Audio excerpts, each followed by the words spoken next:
Diana's prophetic words. Guys, go back and listen to most of Diana's speech and what she spoke about. It so mirrors Harry and what Harry and Meghan is going through, their journey, what they're going through right now. It just mirrors it.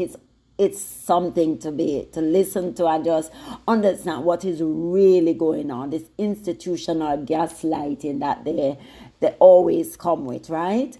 So when we it's just so sad.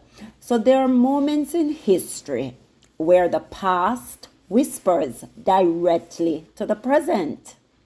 In an interview decades ago, yes, guys, we know, unfortunately, our beautiful princess is not here. Princess Diana, the people's princess, spoke words that eerily resonate with what we are seeing unfolding today with Prince Harry and Meghan Markle. Her story of resilience, struggle, and determination feels like a prelude to their journey, doesn't it? So one of the clips, she said, that there was a campaign against her. So let me give you the gist of it. There was a campaign against her, and because she was married to the Prince of Wales, they are going to want to take sides. So she felt like there was this campaign, and one of the things she had mentioned that I won't go quietly. I'll fight to the end.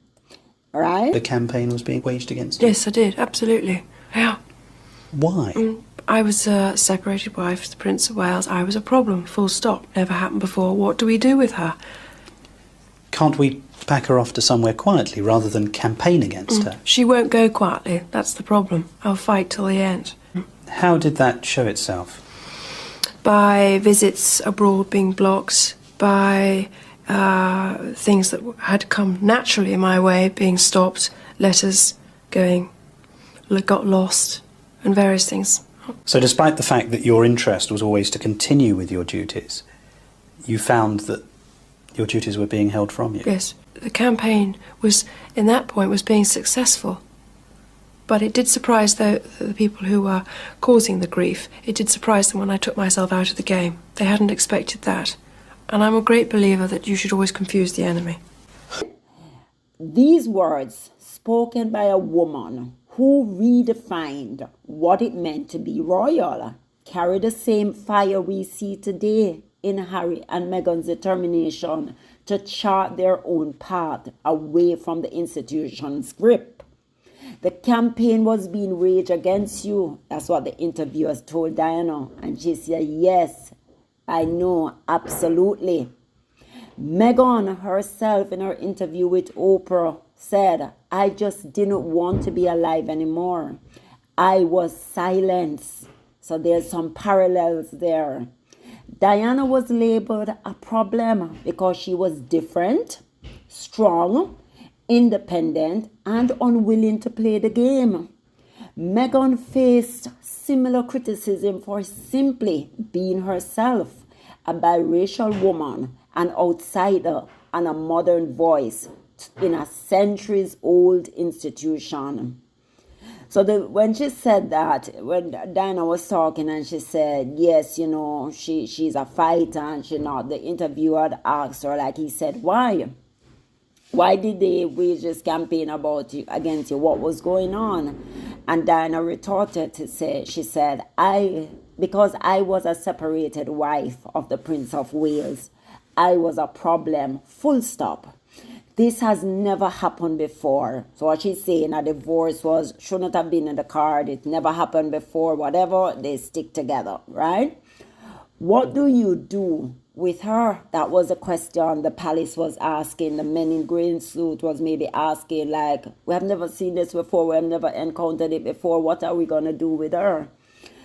Can't we pack her? So the interviewer said, well, couldn't they just say, can't we pack her off somewhere rather than campaign about her? But that's when Diana said, yes, maybe they could have said that, but she would not go quietly. And that was the problem.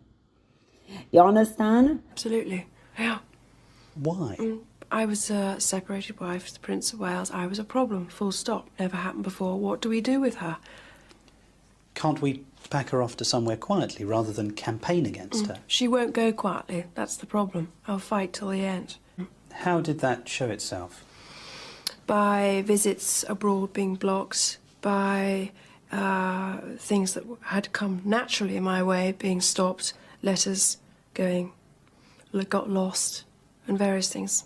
So despite the fact that your interest was always to continue with your duties, you found that your duties were being held from you? Yes. The campaign was, in that point, was being successful.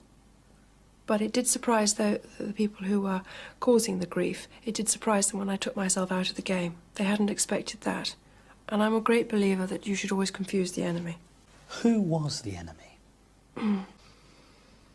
Well, the enemy was my husband's department, because I always got more publicity. My work was discussed much more than him. I think every strong woman in history has had to walk down a similar path, and I think it's the strength that causes the confusion and the fear. Why is she strong? Where does she get it from? Where is she taking it? Where is she going to use it? I am a free spirit, unfortunately for some. Do you feel that you're at all to blame for the fact that the survival of the monarchy is now a question that people are asking? I think what concerns me most of all about how people discuss the monarchy is they become indifferent, and I think that is a problem. They don't care. People don't care anymore. They've been so force-fed with marital problems, whatever. They're fed up. I'm fed up of reading about it. I'm in it. So God knows what people out there must think. I would like a monarchy that has more contact with its people. And I don't mean by riding around bicycles and things like that, but just having a more in-depth understanding. And I don't say that as a criticism to the present monarchy. I just say that as what I see and hear and feel on a daily basis.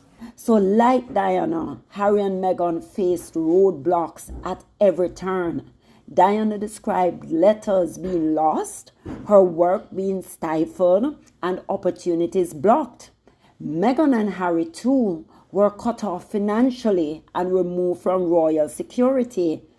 And even today, we see that the palace has their dirty hands in trying to muddy everything that Meghan is trying to do, all her achievement. They go in and they're so vindictive, they try to put down our dislike. They're like some children, some petulant children trying to get their way, because at the end of the day, what they really want, they want Harry and Meghan to fall on their knees and for them to come back and beg the institution to take them back because they can't survive. But that will not happen, guys. Irrespective of taking away their security, trying to malign their business ventures, trying to muddy their water, trying to come in the press and smear them with all sorts of ridiculousness. Yet, in spite of all of that, Harry and Meghan have persisted, refusing to go quietly or refusing to lie down, refusing to go and hide away. Why should they? So another clip from it, Diana said, it did surprise the people who were causing the grief when I took myself out of the game. Parallel to Meghan, Meghan said, okay, you want it all? Take it all. I am leaving. I don't need to be a part of this circus. Similar what Diana did. Diana said, I'm going to take myself out for my own mental health. You name it, I am going to take myself out. Diana said they hadn't expected that. So they did not expect that she would take herself out of the game. Similarly, you notice they gave Harry and Meghan 1 year after they stepped down to say, all right, Harry and Meghan, go and breeze off. Think about it, but at the end of the day, come back. They don't want you to be outside of the fold because you're greater outside than you're in. Because at the end of the day, they want to big up the heir, which is William and Charles. And at the end of the day, you must be subdued. So they don't want that, right? And that is where the problem lies. But Diana says, but I'm a great believer that you should also confuse the enemy.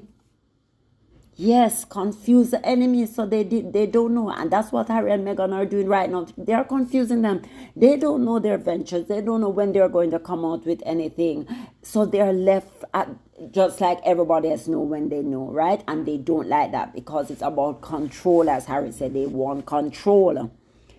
Diana's decision to take herself out of the game mirrors Harry and Meghan's move to the United States, a decision that shocked the world, but one rooted in survival and purpose.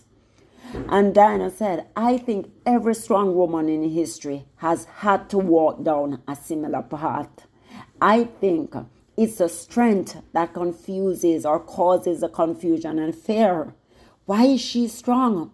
Where did she get it from? Where is she going to take it? I think every strong woman in history has had to walk down a similar path, and I think it's the strength that causes the confusion and the fear. Why is she strong? Where does she get it from? Where is she taking it? Where is she going to use it? I am a free spirit. Diana's strength, her unwillingness to conform, terrified the institution. Meghan's advocacy, intellect, and global appeal stirred the same fear. But both women refused to be silenced. Amen. Diana said, I am a free spirit, unfortunately so. I guess unfortunately for the institution, but not for her, right? She's a free spirit. What did Meghan say that mirrors this sentiment? It's not enough to survive. You have to thrive. And haven't we seen Meghan and Harry thriving? They're doing great. They're just doing excellent. Because sometimes you have to be prophetic. You have to name it and claim it. And you have to reach for your goals. And you must know what you want out of life. Don't be subdued. Don't let them cower you down. Don't let them tell you to go and hide. You're not doing anything. You know, show your face. Show up and do good. So two women, decades apart, but unified by their compassion and their refusal to let tradition dictate their lives. Diana said, I'd like a monarchy, because they went on now to talk about, what do you think the role of the monarchy and what role do you think it play or whatever. And she said, I'd like a monarchy that has more contact with its people, not by riding bicycle or cutting ribbons or just mere platitudes. Isn't that what Meghan has said? Isn't that what Meghan has said? Meghan was tired of going to places and cutting ribbon, not making an impact in people's lives. And she didn't want that. They're more hands-on. She and Harry think alike. They're more personable. They're charismatic. And they're similar to Diana's personality in many, many ways.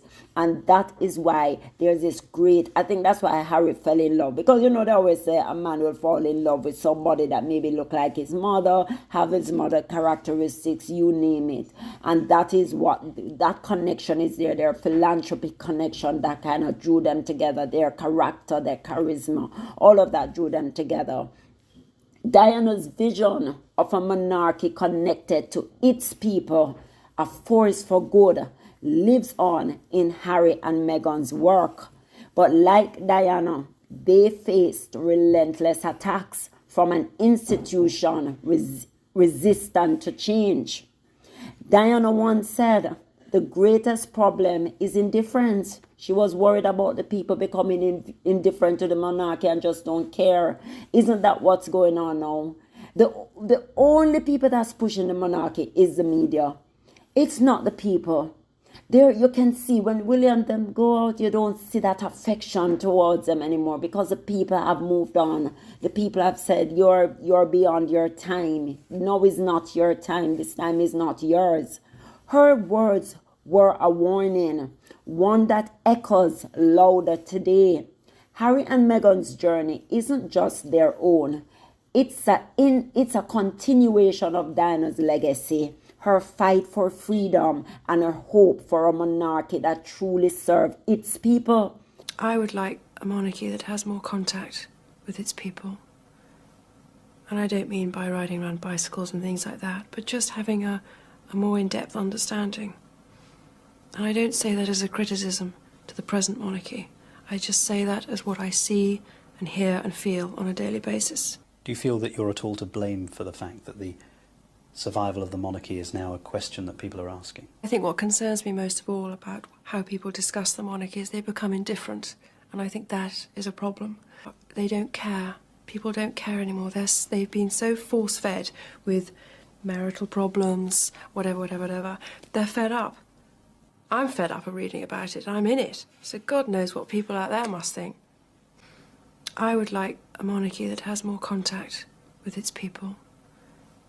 And I don't mean by riding around bicycles and things like that, but just having a more in-depth understanding. And I don't say that as a criticism to the present monarchy. I just say that as what I see and hear and feel on a daily basis.